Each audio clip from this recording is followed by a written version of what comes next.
अगर आपने अब तक ये सीरीज नहीं देखी है तो समझ लीजिए आज किस्मत खुद आपको यहाँ लेकर आई है। ये इतिहास की सबसे ज्यादा दिमाग घुमा देने वाली साइंस फिक्शन सीरीज है। बड़े बड़े प्लेटफॉर्म पर इसकी न्यूनतम रेटिंग भी 9.1 से ऊपर जाती है, जो अपने आप में बहुत कुछ कह देती है। इस सीरीज में आइंस्टीन का सापेक्षता सिद्धांत, क्वांटम थ्योरी, धार्मिक दर्शन, भाग्य का चक्र और पारिवारिक दुश्मनी जैसी कई चीजें शामिल है। इनमें से कोई एक ही चीज आपके दिमाग को घुमा देने के लिए काफी है। इसकी जटिलता इतनी ज्यादा है कि यह वेस्ट वर्ल्ड और स्ट्रेंजर थिंग्स जैसी सीरीज को भी पीछे छोड़ देती है। कहा जाता है कि अगर कोई इस पूरी सीरीज को सही तरीके से समझा दे तो उसके फॉलोअर्स 10 मिलियन पार कर सकते हैं। मूल कहानी की गति धीमी और बहुत उलझी हुई है, किरदार भी बहुत है और टाइमलाइन लगभग 100 साल तक फैली हुई है। इसीलिए बेहतर होगा कि आप मेरे साथ इसका ब्रेकडाउन देखें। मैं परत दर परत सब खोल दूंगा, फिर भी न समझ आए तो समझो अब बस घर बसाने का वक्त आ गया है। अब बिना देर किए चलते हैं फिल्म की कहानी की ओर। कहानी शुरू होती है जर्मनी के वेंडन नामक छोटे कस्बे से। वेंडन उन शुरुआती कस्बों में से है जहाँ परमाणु बिजली घर लगाया गया था। लंबे समय तक शांत रहने वाला यह कस्बा 21 जून 2019 को अचानक बदल जाता है, जब कस्बे का एक आदमी फांसी लगाकर आत्महत्या कर लेता है। वह सिर्फ एक अजीब सा सुसाइड नोट छोड़ता है, जिस पर खास तौर पर लिखा होता है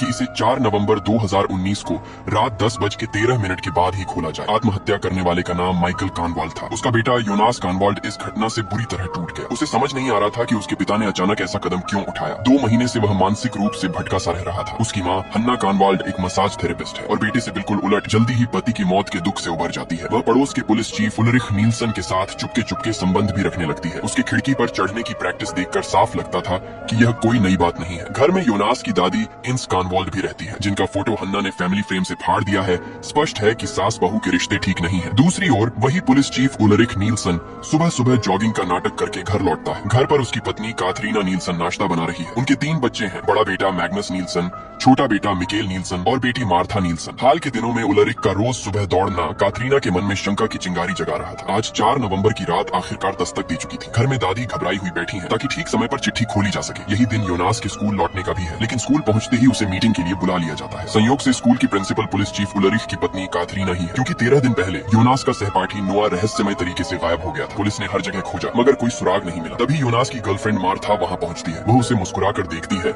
लेकिन सीधे उसके दोस्त बार्टोस टाइडेमान के पास चली जाती है। कुछ ही दिनों की बीमारी में दोस्त ने उसकी गर्लफ्रेंड छीन ली। टाइडेमान परिवार वेंडन का मशहूर अमीर परिवार है। बार्टोस का पिता अलेक्जेंडर टाइडेमान कस्बे के परमाणु बिजली घर का डायरेक्टर है और माँ क्लाउडिया टाइडेमान कस्बे का इकलौता होटल चलाती है। हाल की घटनाओं के कारण होटल का कारोबार भी मंदा पड़ गया है। अलेक्जेंडर अपने बेटे से बहुत सख्ती से पेश आता है, जिसकी वजह से बार्टोस नशे का आदी बन गया है। संयोग से गायब हुआ नोआ एक गुफा में बहुत सारा गांजा छिपा कर रख गया था। यह बात पता चलते ही बार्टोस सुझाव देता है कि सब लोग रात को वेंडन की गुफा में जाकर उसे निकालें और बेच दें, पक्का बड़ा मुनाफा होगा। इधर दूसरी तरफ गायब लड़के नोआ के माता पिता पुलिस स्टेशन पहुंचते हैं और पूछते हैं कि अब तक उनका बेटा क्यों नहीं मिला। थाने की इंचार्ज शार्लोट डॉपलर उलरिख की सीनियर है। उसका पति पीटर डॉपलर एक मनोवैज्ञानिक डॉक्टर है। उनकी 2 बेटियां हैं, बड़ी फ्रांसिस्का डॉपलर और छोटी एलिजाबेथ डॉपलर। नोआ की माँ बहुत भावुक और गुस्से में है। इतने दिनों बाद भी बेटे का कोई पता नहीं चला और उसे पक्का यकीन है कि पुलिस ने सच में खोजने की कोशिश ही नहीं की। शार्लोट उसे समझाने की कोशिश करती है मगर वह सबके सामने उस पर थूक देती है। तभी उलरिख बीच में आकर हालात संभालता है और किसी तरह दोनों को शांत करके वहाँ से भेज देता है। इसके बाद उलरिख और शार्लोट ऑफिस में सुरागों की समीक्षा करते हैं, लेकिन दोनों में बहस हो जाती है। उलरिख का मानना है कि नोआ बस घर से भाग गया होगा, क्योंकि वेंडन कस्बे में कभी कोई बड़ा अपराध हुआ ही नहीं। शार्लोट तुरंत इसका विरोध करती है। असल में नोआ वेंडन कस्बे का पहला लापता व्यक्ति नहीं है। 33 साल पहले उलरिख का भाई मैड्स नील्सन भी वेंडन की गुफा के पास गायब हो गया था और आज तक नहीं मिला। भाई का जिक्र आते ही उलरिख भावुक हो जाता है। वह मानने को तैयार नहीं कि दोनों घटनाओं का आपस में कोई संबंध है। गुस्से में वह पुलिस स्टेशन से निकल जाता है और अपनी माँ के घर पहुँचता है। 33 साल पहले बेटे के गायब होने के बाद से उसकी माँ ने कभी उसे ढूंढना नहीं छोड़ा। नोआ के गायब होने के बाद वह फिर जंगल गई थी, जहाँ उसे अपने बेटे की पसंदीदा चॉकलेट का रैपर मिला। अजीब बात यह थी कि वह रैपर बिल्कुल नया लग रहा था, जैसे अभी अभी गिराया गया हो। उसे लगता है कि कस्बे में सब कुछ किसी चक्र की तरह दोहराया जा रहा है, बिल्कुल 33 साल पहले जैसा। इसी दौरान वेंडन के एक मानसिक चिकित्सालय में एक सफेद बालों वाला बूढ़ा आदमी कुर्सी पर लेटा बार बार बड़बड़ा रहा है। अभी तक यह रहस्य बना हुआ है कि वह किस बात का इशारा कर रहा है, लेकिन एक चीज साफ है, वेंडन कस्बा उतना शांत और सुरक्षित नहीं जितना बाहर से लगता है। अब तक लगभग सारे सुराग उसी घने जंगल और उसके भीतर मौजूद रहस्यमयी गुफा की ओर इशारा कर रहे हैं। तभी दृश्य बदलता है। गुफा के अंदर से एक रेनकोट पहने रहस्यमयी आदमी बाहर आता है। क्या वही नोआ के गायब होने का जिम्मेदार है? और माइकल के पत्र में आखिर लिखा क्या है? अब तक कहानी के 4 बड़े परिवार सामने आ चुके हैं और इस सीरीज में रिश्तों की कड़ियां बेहद अहम है। चलिए एक बार इन्हें दोहरा लें। सबसे पहले है कानवाल्ड परिवार। पिता माइकल कानवाल्ड, जिसने शुरुआत में आत्महत्या की, बेटा योनास कानवाल्ड पत्नी हन्ना कनवाल्ड और दादी इनस कनवाल्ड। दूसरा है नीलसन परिवार, पिता उलरिक नीलसन जो कस्बे के पुलिस चीफ हैं और माँ काथरीना नीलसन जो स्कूल की प्रिंसिपल है। उनके 3 बच्चे हैं, बड़ा बेटा मैग्नस नीलसन, बेटी मार्था नीलसन और छोटा बेटा मिकेल नीलसन। इसके अलावा उलरिक की माँ भी इस परिवार में शामिल है। तीसरा है टाइडेमान परिवार जो कस्बे का अमीर परिवार है, पिता अलेक्जेंडर टाइडेमान परमाणु बिजली घर के डायरेक्टर और माँ क्लाउडिया टाइडेमान 5 सितारा होटल की मालकिन। उनका बेटा बारटोज टाइडेमान है। चौथा है डॉपलर परिवार, पिता पीटर डॉपलर मनोवैज्ञानिक डॉक्टर और पत्नी शार्लोट डॉपलर जो वेंडन की पुलिस चीफ है। बेटियां हैं फ्रांसिस्का डॉपलर और एलिजाबेथ डॉपलर। साथ ही इस परिवार में एक बूढ़ा आदमी भी है। पीटर डॉपलर का पिता हेल्गे डॉपलर जो अल्जाइमर से पीड़ित है। अब तक कहानी में लापता लोग भी सामने आए हैं। साल 1986 में गायब हुआ उलरिक नीलसन का भाई मैड्स नीलसन और साल 2019 में गायब हुआ नोआ। असल में ये अभी सारे किरदार नहीं है। जैसे जैसे कहानी आगे बढ़ेगी नए लोग जुड़ते जाएंगे। आगे क्या होगा उसके लिए तैयार रहिए, मजा अभी शुरू हुआ है। 21 जून 2019 को माइकल रहस्यमय तरीके से फांसी लगाकर मर जाता है और अपने बेटे योनास के लिए सिर्फ एक अजीब सा पत्र छोड़ता है जिसे 4 नवंबर 2019 रात 10:13 के बाद ही खोलने को कहा गया था। 21 अक्टूबर 2019 को एक लाल बालों वाला लड़का नोआ जंगल में रहस्यमय तरीके से गायब हो जाता है। पुलिस पूरे कस्बे को छान मारती है लेकिन कोई सुराग नहीं मिलता। और सबसे अजीब बात 33 साल पहले मैड्स नीलसन भी इसी जंगल में गायब हुआ था और आज तक उसका कोई पता नहीं चला। जैसे जैसे 4 नवंबर करीब आता है तनाव बढ़ता जाता है। नोआ को गायब हुए 13 दिन हो चुके हैं और उसी दिन माइकल का पत्र खुलना है। स्कूल की प्रिंसिपल काथरीना नीलसन फिर से पेरेंट्स मीटिंग बुलाती है। पुलिस चीफ शार्लोट डॉपलर से कहती है कि स्कूल की सुरक्षा बढ़ाई जानी चाहिए और सभी माता पिता से नोआ को ढूंढने में सहयोग करने की अपील करती है। तभी पीटर डॉपलर के पिता हेल्गे डॉपलर अचानक अंदर आ जाते हैं। उन्हें अल्जाइमर है और वह बार बार अजीब बातें दोहरा रहे होते हैं। शार्लोट तुरंत उन्हें पकड़कर मीटिंग रूम से बाहर ले जाती है। बाहर आते ही कस्बे में बारिश शुरू हो जाती है। पीटर बारिश को देखते हुए फिर बड़बड़ाते हैं। उस समय घड़ी रात 10:02 दिखा रही होती है। उधर इन कानवाल्ड कमरे में अकेली बैठी बेटे का पत्र हाथ में लिए आखिरी समय का इंतजार कर रही है। उसने पत्र वाली बात किसी को नहीं बताई। जल्द ही समय 10:14 हो जाता है। वह बेसब्री से पत्र खोलती है मगर उसे पढ़कर हैरान होने के बजाय शांत रहती है जैसे उसे पहले से ही सब पता हो। इसी समय यूनास की माँ हन्ना कानवाल्ड परमाणु बिजली घर के डायरेक्टर अलेक्जेंडर टाइडेमान को मसाज देते हुए उससे प्लांट की बात करती है। पता चलता है कि वेंडन का परमाणु प्लांट भी 33 साल पहले बना था और सोवियत संघ की परमाणु दुर्घटना के कारण सरकार अगले साल इसे बंद करने वाली है। ऐसा हुआ तो पूरे कस्बे में बिजली संकट खड़ा हो सकता है। बारिश शुरू होने से 12 मिनट पहले जब माता पिता मीटिंग में चिंतित बैठे थे कुछ लड़के चुपके से जंगल में घुस जाते हैं। दरअसल गायब होने से पहले नोआ ने गुफा के पास काफी मात्रा में गांजा छिपा रखा था। अब ये लोग सोचते हैं कि उसे निकाल कर बेच देंगे और थोड़ा जेब खर्च कमा लेंगे। रास्ते में योनास दूर खड़े परमाणु प्लांट को देखता है और उसे अजीब सा एहसास होता है कि कुछ गड़बड़ है। वे जल्दी ही गुफा तक पहुंच जाते हैं मगर वहाँ पहले से फ्रांसिस्का डॉपलर मौजूद मिलती है और उसके हाथ में नोआ का गांजा होता है। तभी गुफा के अंदर से अजीब आवाज आती है और टॉर्च भी खराब हो जाती है। जंगल का डरावना माहौल चरम पर पहुंच जाता है और सब डरकर भागने लगते हैं। भागते समय योनास गिर पड़ता है। जब वह उठता है बाकी सब जा चुके होते हैं। तभी पीछे से कोई उसका नाम पुकारता है। घबराया हुआ योनास धीरे धीरे मुड़ता है और जो देखता है वह और भी डरावना होता है। उसे अपने वही पिता दिखाई देते हैं जो मर चुके थे। फटे पुराने कपड़े, बिखरे बाल और चेहरे पर काला तरल बहता हुआ। समझ नहीं आता कि वह तेल है या खून। डर के मारे योनास भागकर जंगल से बाहर निकल जाता है। तब तक बारिश तेज हो चुकी होती है। बाहर सब फिर मिलते हैं लेकिन मैग्नस नीलसन और मार्था नीलसन के सिर्फ अपनी जान बचाकर भागने की वजह से उनका छोटा भाई मिकेल नीलसन उनसे बिछड़ जाता है। मीटिंग में मौजूद माता पिता को फोन आता है और वे तुरंत पहुंचते हैं। पुलिस भी मौके पर आ जाती है। सब अपने अपने बच्चों को देखने लगते हैं। योनास अभी भी जो देखा उससे स्तब्ध खड़ा रहता है। इसी बीच उलरिक नीलसन टॉर्च लेकर जंगल में घुस जाता है। वह पूरी रात खोजता है मगर कुछ नहीं मिलता। अगले दिन पुलिस फिर जंगल को घेर कर हर इंच जमीन को स्कैन करती है। तभी शार्लोट को उसके पति पीटर डॉपलर का फोन आता है। लगता है वह उसे कुछ जरूरी बात बताना चाहता है लेकिन जांच में व्यस्त शार्लोट डॉपलर उसके हिचकिचाने से परेशान होकर फोन काट देती है। उसी वक्त एक चौंकाने वाली चीज मिलती है। पुलिस को पत्तों के नीचे एक लड़के की लाश मिलती है। उलरिक नीलसन कांपते हाथों से पत्ते हटाता है। चेहरा देखते ही वह राहत की सांस लेता है। वह न तो उसका बेटा मिकेल नीलसन है न ही नोआ, लेकिन असली रहस्य कुछ और है। उस लड़के की आंखें अजीब तरीके से जली हुई थी और उसके पास साल 1986 का एक सिक्का मिलता है। फोरेंसिक डॉक्टर तुरंत रिपोर्ट देता है। लड़के की उम्र लगभग 10 से 12 साल के बीच है। मौत करीब 16 घंटे पहले हुई थी। आंखों के आसपास जलने के निशान के अलावा उसके कानों की नलियां भी बुरी तरह क्षतिग्रस्त थीं। डॉक्टर का कहना है कि यह किसी बेहद तेज आवाज, तेज गिरावट के दबाव या जबरदस्त घूमने वाली ताकत से हो सकता है। इसके अलावा लड़के के कपड़ों पर काफी मात्रा में लाल मिट्टी लगी हुई थी जबकि वेंडन की गुफा के आसपास लाल मिट्टी होती ही नहीं। ये रहस्यमय मामला शार्लोट को और उलझा देता है। कस्बे में लगातार 2 लड़के गायब हो चुके हैं और खबरों में यही चर्चा चल रही है। जब शार्लोट का पति पीटर ये खबर सुनता है तो वह ऐसे रो पड़ता है जैसे उसका अपना बच्चा खो गया हो। ड्राइविंग सीट पर बैठकर फूट फूट कर रो पड़ता है, जैसे उसे इस घटना के पीछे की सच्चाई पता हो, या शायद उसका खुद इससे कोई संबंध हो। उधर मिकेल नील्सन को गायब हुए 9 घंटे हो चुके हैं, मगर पुलिस को अभी तक कोई सुराग नहीं मिला। अपने बेटे को ढूंढने के लिए उलरिक नील्सन खुद रहस्यमय गुफा में जाता है। गुफा के अंदर गहराई में उसे एक जंग लगा लोहे का दरवाजा मिलता है, जिसके पीछे संयोग से एक कस्बे का परमाणु बिजली घर है। वह तुरंत बारिश में भीगते हुए बिजली घर पहुंचता है और डायरेक्टर अलेक्जेंडर टाइडेमन से अंदर जाने की विनती करता है, लेकिन अलेक्जेंडर साफ कह देता है कि बिजली घर एक संवेदनशील जगह है। भले ही उलरिक पुलिस चीफ हो, ऊपर से सर्च वारंट के बिना कोई अंदर नहीं जा सकता। बेबस होकर उलरिक वापस थाने लौट आता है। उसी समय हन्ना कानवाल थाने आती है। उलरिक घबराकर उसे रिकॉर्ड रूम में ले जाता है। हन्ना उसे सांत्वना देने की कोशिश करती है, मगर वह उसे धक्का देकर अलग कर देता है। जब बेटा ही गायब हो गया हो तो उसे रोमांस की फुर्सत कहाँ। इधर पुलिस अभी भी जंगल में खोजबीन कर रही होती है, लेकिन उन्हें पता नहीं कि एक रेनकोट पहना रहस्यमयी आदमी सूटकेस लेकर जंगल में आ चुका है। वह पहाड़ी से सब कुछ चुपचाप देखता है। बाद में वह क्लाउडिया टाइडमान के होटल में कमरा लेता है और कमरे की दीवारों पर तरह तरह के कागज चिपका देता है। उस रहस्यमयी आदमी की गर्दन पर रस्सी के निशान हैं और पीठ पर कई घावों के दाग। टेबल पर रखी एक किताब के कवर पर बड़े अक्षरों में लिखा है, समय यात्रा का सफर। दीवार पर लगे अखबार की कटिंग में मिकेल कहाँ है लिखा था, जिसे उसने बदलकर मिकेल किस समय में है कर दिया। फिर वह सूटकेस खोलता है। अंदर एक बेहद जटिल मशीन रखी होती है, जिसे देखकर लगता है जैसे वह टाइम मशीन हो। उधर योनास अपने पिता के उस गोदाम में जाता है जहाँ उन्होंने आत्महत्या की थी। उसे वहाँ एक छिपा हुआ खांचा मिलता है। खोलने पर उसमें एक नक्शा मिलता है। अंदर वेंडन गुफा का एक विस्तृत नक्शा रखा है। नक्शे में गुफा की अंदरूनी संरचना बनी है। उस पर एक नोट भी लिखा है जिसमें साफ बताया गया है कि रास्ता कहाँ है। योनास गहरी सोच में पड़ जाता है। साफ है कि उसके पिता की मौत इतनी सीधी नहीं थी और उसी रात परमाणु बिजली घर का डायरेक्टर अलेक्जेंडर टाइडेमान चुपके से कुछ सामान कहीं ले जा रहा होता है। आखिर वह क्या छिपाना चाहता है? साफ है, वेंडन कस्बे में हर शख्स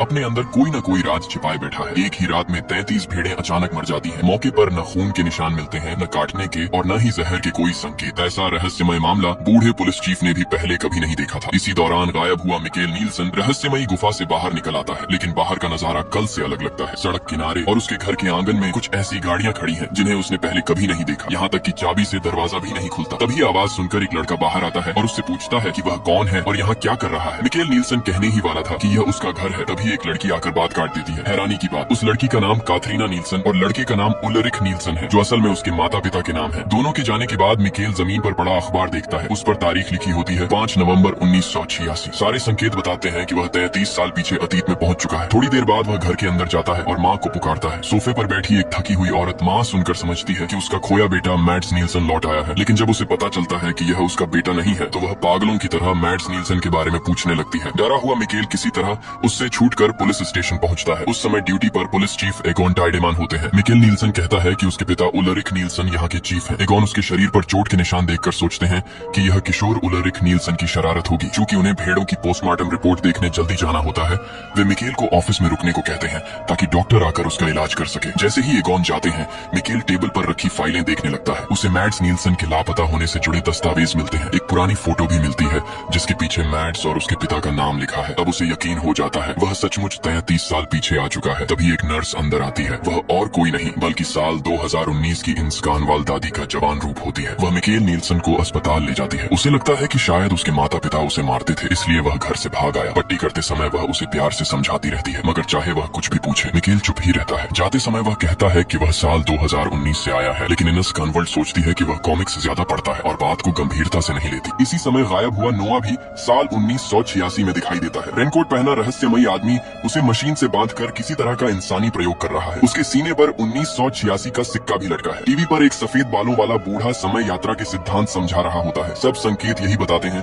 कि नोआ पर टाइम ट्रेवल का प्रयोग किया जा रहा है। उस रात अचानक बिजली तंत्र में गड़बड़ी होने लगती है। लगता है उसी प्रयोग का असर है। इसी अफरा तफरी में मिकेल नील्सन खिड़की से भाग निकलता है। रात अशुभ साबित होती है। आसमान से मरी हुई चिड़ियों की बारिश होने लगती है और लोग डर कर कारों में छिप जाते हैं। दृश्य बदलता है। जंगल में वही रहस्यमयी आदमी नोआ की लाश घसीट रहा है। उसकी हालत बिल्कुल वैसी ही है जैसी साल 2019 में मिले लड़के की थी। साफ है कि वह प्रयोग असफल रहा था। आखिर वह लड़का कौन था? इतना तय है कि उसने भी उसी क्रूर प्रयोग का शिकार होकर जान गंवाई। उधर साल 2019 में भी उसी रात कस्बे में अजीब चिड़िया वर्षा होने लगती है और पुलिस स्टेशन के बाहर मरी चिड़िया भर जाती है। इसी बीच उलरिक नील्सन फिर गुफा में जाता है। इस बार पूरी तैयारी के साथ हाथ में लोहे की रॉड लेकर वह जंग लगे दरवाजे को तोड़ने की कोशिश करता है, क्योंकि उसे यकीन है कि उसका बेटा उसी के पीछे है। उसी समय साल 1986 में मौजूद मिकेल नील्सन भी लाइटर लेकर उसी गुफा में प्रवेश करता है। अंदर जाते ही उसका पैर फिसलता है और वह गहराई में गिर जाता है और बदकिस्मती से उसकी एक टांग टूट जाती है। तभी उसे ठक ठक की आवाज सुनाई देती है। वह मदद के लिए चिल्लाता है। असल में साल 2019 में उलरिक नील्सन दरवाजा न खुलने पर उसे जोर जोर से पीट रहा होता है। गुफा के दूसरी तरफ से आती आवाजें सुनकर वह पलट कर देखता है, मगर वहाँ कोई नहीं होता। उधर मिकेल नील्सन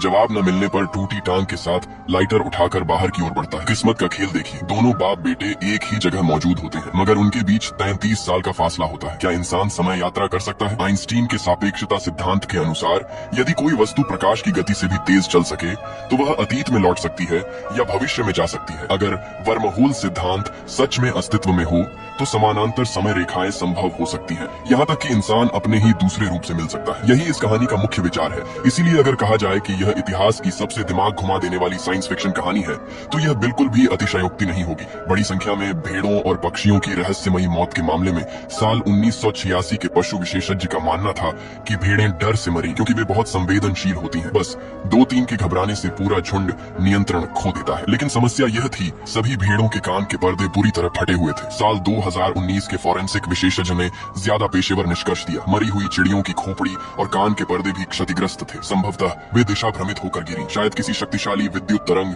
या रेडियो वेव के कारण। जंगल में मिले लड़के के साथ भी यही हुआ था। आंखों के जलने के अलावा उसके कान भी इसी तरह खराब थे। स्पष्ट है इन घटनाओं के पीछे कोई असामान्य ऊर्जा प्रभाव है। समय फिर 1986 में लौटता है। उस दिन लीना टाइडेमान को वेंडन परमाणु संयंत्र का नया प्रमुख चुना जाता है। उनके पिता कस्बे के पुलिस प्रमुख एगोन टाइडेमान है। उनकी एक युवा और सुंदर बेटी भी है, वही जो साल 2019 में होटल मालकिन क्लाउडिया टाइडेमान के रूप में जानी जाती है। सुरक्षा कर्मी हेल्गे डॉपलर उन्हें एक ज्वाइनिंग गिफ्ट देते हैं, एक किताब जिसका नाम है समय यात्रा का सफर। वही हेल्गे डॉपलर जो 2019 में मानसिक रूप से अस्थिर वृद्ध के रूप में दिखते हैं। पद संभालते ही लीना टाइडेमान पिछले 2 साल का डेटा देखती है और सिर्फ 2 पन्ने पढ़कर ही गड़बड़ी पकड़ लेती है। गुस्से में वह रिटायर्ड पुराने स्टेशन चीफ के पास जाती है। वह उन्हें बिजली घर के प्रतिबंधित इलाके में ले जाता है। जालीदार दरवाजा खोलते ही सामने एक गुफा दिखाई देती है। लीना रस्सी से नीचे उतरती है और गुफा के अंदर जाती है। अंत में उन्हें ऐसी परमाणु कचरे की ढेर मिलती है जिसे हटाया नहीं जा सकता। दूसरी तरफ शार्लोट डॉपलर फिर मिकेल नील्सन के गायब होने वाली जगह की जांच करती है। वह सड़क किनारे लगे कैमरे की मेमोरी निकालकर फुटेज देखती है और पाती है कि रात 9:30 बजे उसके पति पीटर डॉपलर की कार वहीं से गुजरी थी। ठीक उसी समय जब मिकेल नील्सन गायब हुआ था, वह तुरंत एक लकड़ी के केबिन पर जाती है। यह वही जगह थी